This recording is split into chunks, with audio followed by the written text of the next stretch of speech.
Dunham, I've discovered from Mr. Harper that he was called away with the bedside of a friend who is very ill. He sent me these flowers. It's a good thing, Bill. I don't approve of young refusing dinner invitations at the very last minute. I'll take the box of papers with them. It's too bad. After you've set it all so beautifully. And it's getting so late. Someone might be coming any moment. How sweet. Looks and temper us already. I'm glad to hear it. She's like an actress. The better the temper, the better the performance. As long as she serves us a good dinner, I don't care how much she swears. The rest of you can just keep out of her way. Where's Gerstenberg? I'm sorry to have to say it, ma'am, but there's such an awful dessert. Out here sweeping up a slave. Oh, dear me. Yes, I should have ordered an onion. But who expected a storm like this? Here are the police cards, Mother, and the diagram. Shall I put them around? Yes, dear. Elaine, I'm going out to look after your father. He's so helpless about his ties. Remove one plate, Donna. Remove one plate, madam? Oh, madam, it is uncertainly you will sit down at 13. 13? Why, you're right, 13. We can never sit down with 13. That's all due to Mr. Harper's negligence. Sick friend, nothing. He's just one of those careless men who never answer their invitations in time. His flowers, indeed, to make me forgive him. Now look at the trouble he's put me in. 13. I wonder whom I could get to come in the last minute. Quick, Elaine, help me think. There's always Uncle George. He never opened his head. Mr. Morgan, madam, he always does a joke or two. Why, yes, Mom. That's clever of him. Hello, Central. Lakeview 5971. At once, please. Elaine, dear, your hair is much too tight. Pull it out. Mr. Morganwell, this is Mrs. Pringle speaking from across the street. Yes. When Mr. Morgan comes in, please tell him to call me up right away. I want him to dine with us in about 10 minutes. You expect him?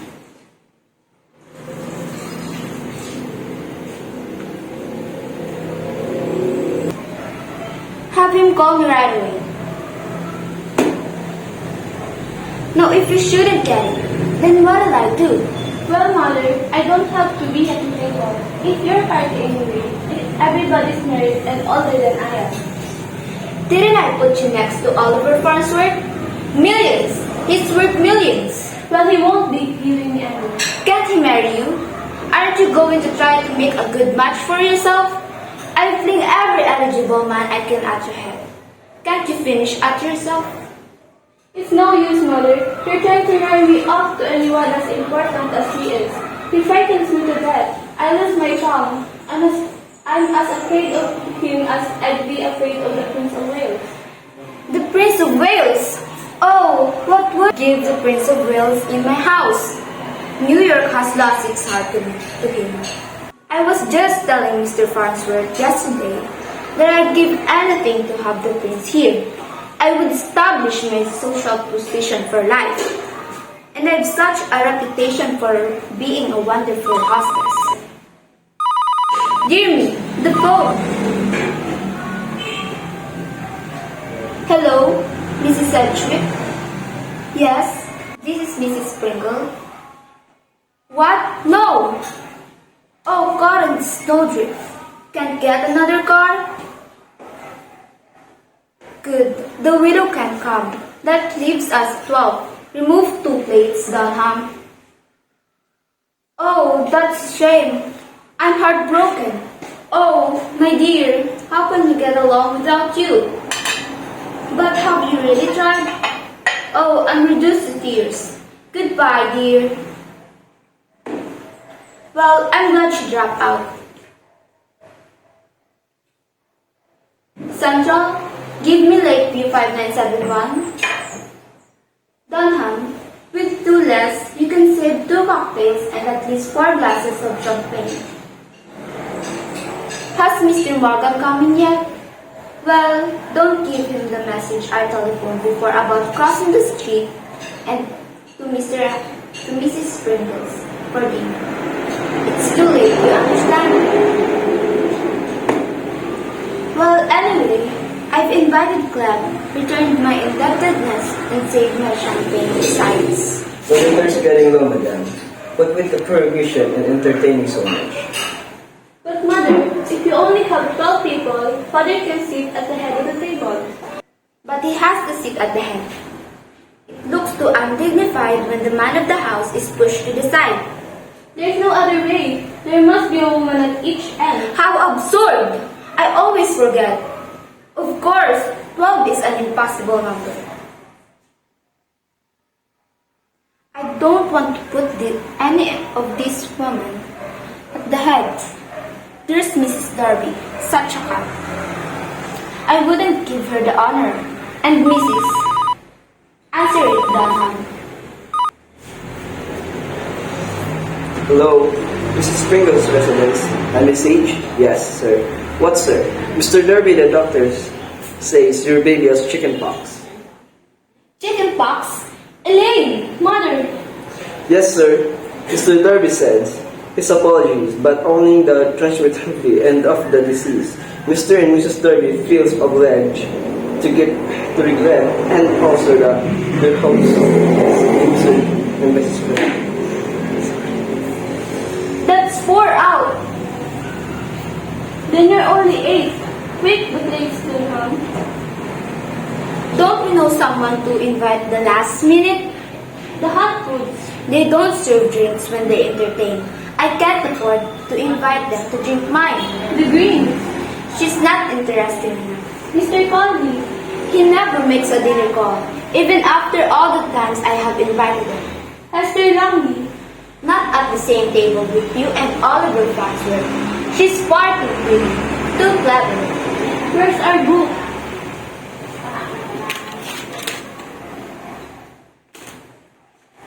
The toppers? The toppers!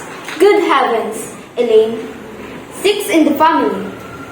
That will get us back to 40. Then father could sit at the head of the table. Well, try them. I'll rush and tell your father to hold up the drawing room.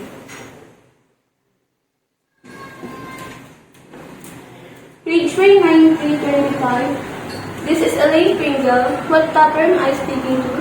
Oh, Ella, hello. I hope you haven't finished your dinner. We had a party arranged here and the last moment everybody's been dropping out. The blizzard. Can you pluck your family around the corner and eat with us?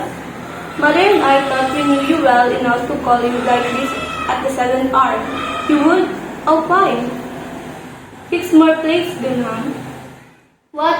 Oh well, but Dunham, get mother quick. Yes, of course. Love it. Why, certainly. Yes, my dear, alright. Great, Cesar. Now what have I done?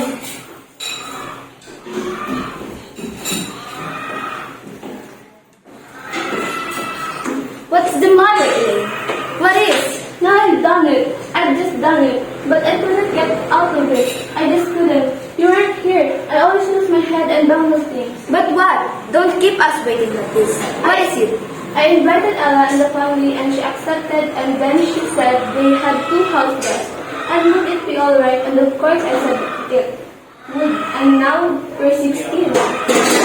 But madam, the table's not that long. Elaine! That's just like you. No talk, no worldly wisdom. If I'd been at the pool, I'd politely said at my table. But you weren't at the phone. You ought to attend to such messages yourself. You know I always lose my head. But the dishes, madam, and you only have 14 squabs. I won't eat any. But I must not be disgraced. Well, you'll have to break the best of it and insert another board. But mother, I didn't sit at the table. You're going to sit right next to Oliver Farnsworth. Now I don't wish to hear another word about it. But can't we squeeze them into without all the work of adding another board if I move the plates and chairs? Have you forgotten that Mr. Topper weighs something like 250 pounds? And Mrs. Conley has no waistline. It can't be done. Cooks in range, madam. She always says she has only prepared for 14. I can't help it. She'll have to prepare for 16. Tell her to open cans of soup and vegetable and But the ice cream forms a gelatin mix. I'll pretend I don't like them. and I'll pretend I'm on a diet. But I really wouldn't have to sit at the table. Be still. The telephone. Now what? Don't answer it. It's driving me mad.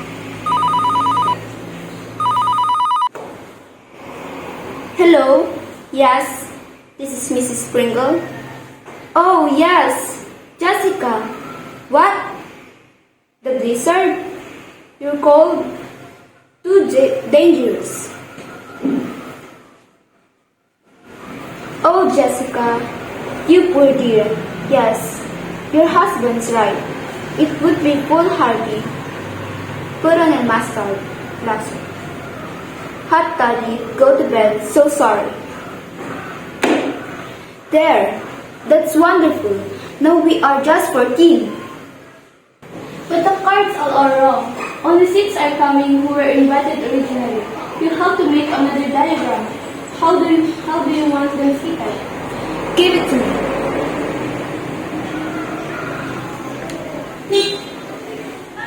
Here are some fresh cards, Mother.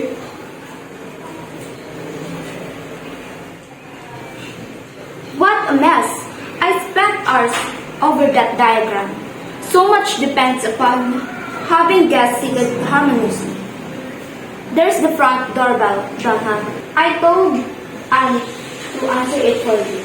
But go, peek into the drawing room and tell me who it is. You murderous instrument. What have you to say? Now what? Hello? Who? Mr. Farnsworth? Mr. Oliver Farnsworth? No. You're his secretary? His what? Instructed you to make his excuses? He had to leave for Boston at once on a very important business? Oh. How dare he! How dare he! The last moment like this. No regard for our hostess' feelings. No regard for the efforts she goes to provide an evening enjoyment. And such a good dinner. I planned and he promised he would come. Business, I don't believe it. He didn't want to exert himself, was afraid of freezing in the blizzard. As if he didn't have a dozen minutes to carry him to the door. Selfishness, downright rudeness, and worth millions, just a match for you. Elaine and I was bound. You should meet him and sit next to him at the table.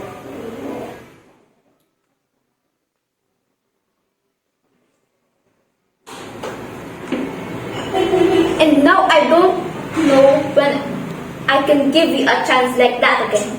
I'm perfectly furious. I'll never speak to him again. I won't be treated that way. Perhaps he really did have business and was called away.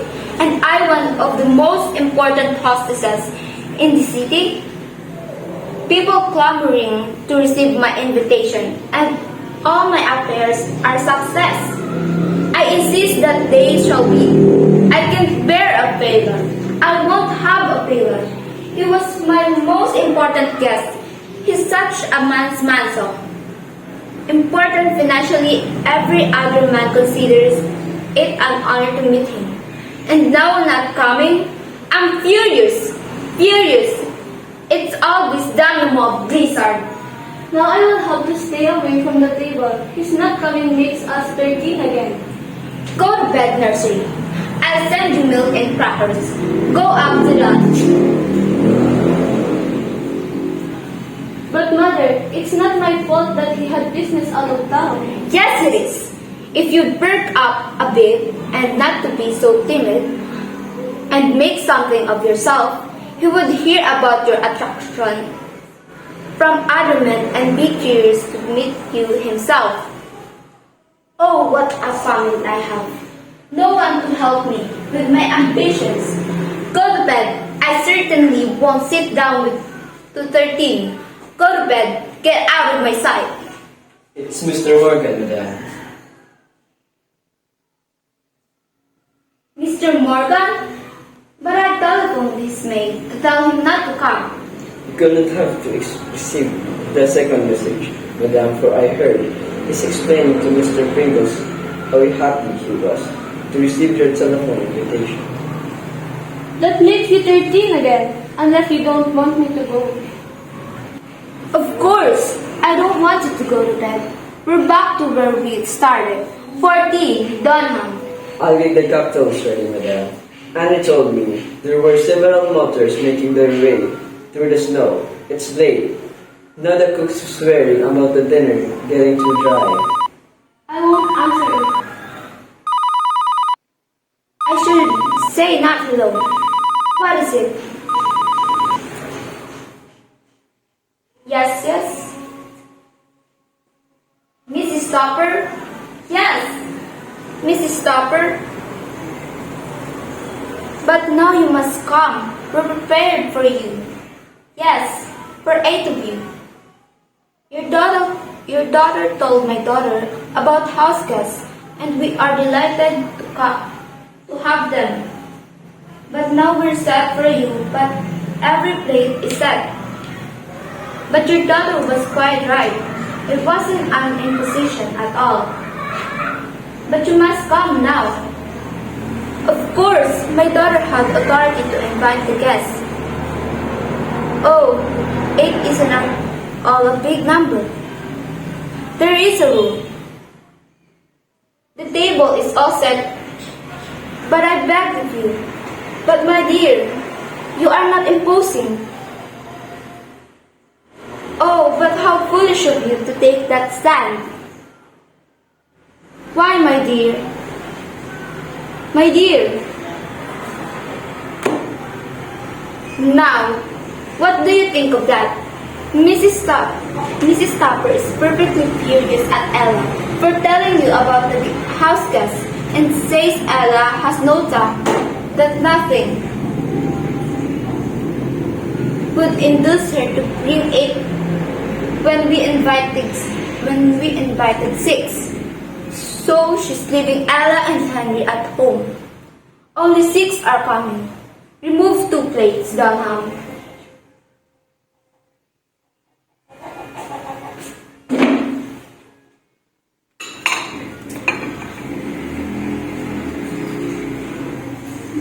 But if you leave at 12, Colin can sit at the end. I shall go mad. I'll never entertain again. Never. Never people ought to know whether they're coming or not, but they accept and regret and accept. They drive me wild. This is my last dinner. Part. My very last, a fiasco. An utter fiasco. A haphazard crowd. Hired together when I planned everything so beautifully. Now how shall I sit them? How I shall sit them? If I put Mr. Topper here and Mrs. Conley here, then Mrs. Topper had to sit next to her husband. If I want Mr. Morgan there, oh, it's impossible. Might as well put their names in a hat and draw them out a number. Never again. I'm through with this society, with parties, with friends. Quite my safely. They'll miss my entertainments. They'll wish they had been more considerate after this. I'm going to live for myself. I'm going to be a selfish hand. And I'm so sociable. And drink my liquor myself. instead of offering it gratis to the world, to the whole town. I'm through with men like Oliver Farnsworth. I don't care how rich they are, how influential they are, how important they are. They're nothing without courtesy and consideration. Business, off on train, nonsense. Didn't want to come, didn't want to meet a sweet, pretty girl, didn't want to marry her well. It's not good enough for you. Don't you marry him. Don't you dare marry him. I won't let you marry him. Do you hear? If you try to elope or anything like that, I'd break it off. Yes, I would.